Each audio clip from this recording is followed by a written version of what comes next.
ಚಿನ್ನಸ್ವಾಮಿ ಮೈದಾನದ ಕಾಲ್ತುಳಿತ ಪ್ರಕರಣಕ್ಕೆ ಸಂಬಂಧಪಟ್ಟಂತೆ ಪ್ರತಿದಿನ ಒಂದೊಂದು ಮಾಹಿತಿಯನ್ನು ನಾವು ಕೊಡ್ತಾ ಇದ್ದೀವಿ. ಯಾರ್ಯಾರ್ದು ತಪ್ಪು ಯಾವ ರೀತಿ ಇತ್ತು ಅಂತ.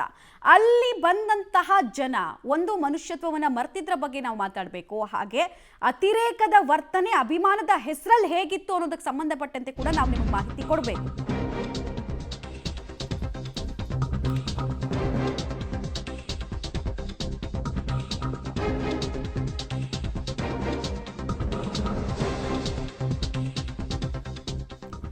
ಅಭಿಮಾನಿಗಳ ಅತಿರೇಕದ ವರ್ತನೆಯ ಮತ್ತೊಂದು ವಿಡಿಯೋ ವೈರಲ್ ಆಗ್ತಾ ಇದೆ. ಚಿನ್ನಸ್ವಾಮಿ ಸ್ಟೇಡಿಯಂನ ರೂಫ್ ಟಾಪ್ ಮೇಲೆ ಹತ್ತಿದ್ರು ಫ್ಯಾನ್ಸ್.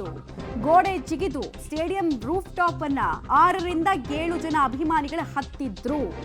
ಪೊಲೀಸರ ಸೂಚನೆಗೂ ಆರ್ಸಿಬಿ ಅಭಿಮಾನಿಗಳು ಡೋಂಟ್ ಕೇರ್ ಅಂದಿದ್ದಾರೆ.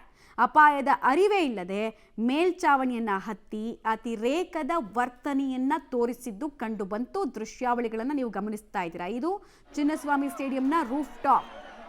ಎಷ್ಟು ಜನ ಇದ್ದಾರೆ ಅಲ್ಲಿ. ಮೊದಲು 4-5 ಜನ ಕಾಣೋದಕ್ಕೆ ಸಿಗ್ತಾರೆ, ನಂತರ ಇನ್ನೂ 4 ಜನ ಕಾಣೋದಕ್ಕೆ ಸಿಗ್ತಾರೆ. ಎಲ್ಲರೂ ಅಲ್ಲಿ ಹತ್ತಿ ಏನೋ ಸಾಧನೆ ಮಾಡಿದ್ದೀನಿ ಅನ್ನೋ ರೀತಿಯಲ್ಲಿ ಕೆಳಗಡೆ ಇದ್ದವರು ಕೈ ಬೀಸ್ತಾರೆ.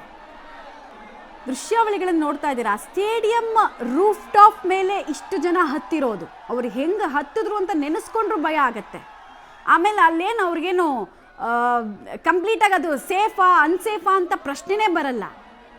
ತುಂಬ ಡೇಂಜರಸ್ ಇದು, ತುಂಬ ಡೇಂಜರಸ್. ಬಿದ್ದರೆ ಕೈ ಕಾಲು ಮುರ್ಕೊಂಡು ಶಾಶ್ವತ ಅಂಗವೈಕಲ್ಯಕ್ಕೆ ಒಳಗಾಗೋದಲ್ಲ, ಪ್ರಾಣ ಹೋಗುತ್ತೆ. ಅಷ್ಟು ಹೈಟಲ್ಲಿ ನಿಂತಿದ್ದಾರೆ. ಹಿಂಗೆ ನಿಂತವ್ರು ಸಾಧಿಸಿದ್ದೇನು ಅನ್ನೋದು ಪ್ರಶ್ನೆ. ಇವ್ರಿಗೆ ಯಾವ ಅವಾರ್ಡು ಸಿಗಲಿಲ್ಲ. ಇವರು ಸತ್ರು ಅಥವಾ ಗಾಯಗೊಂಡಿದ್ರು ಇವ್ರನ್ನ ಯಾರು ನೆನಪಲ್ಲೂ ಇಟ್ಕೊಳ್ತಿರ್ಲಿಲ್ಲ.